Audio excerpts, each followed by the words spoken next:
5 square into 3 square into 4 square, comma 5 square into 3 cube into 4 square, comma 5 raised to 4 into 3 raised to 5 into 4 raised to 1. ഇതിൻ്റെ ലസാഗു കാണുക.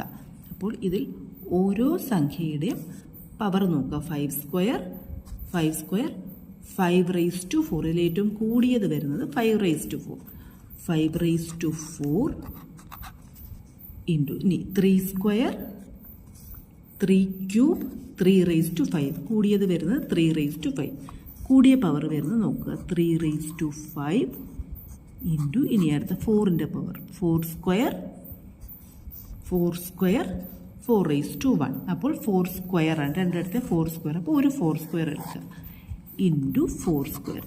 ഇതായിരിക്കും ഇതിൻ്റെ ലസാഗു. Option C 5 raised to 4 into 3 raised to 5 into 4 square ആണ് ഇതിൻ്റെ ലസാഗു.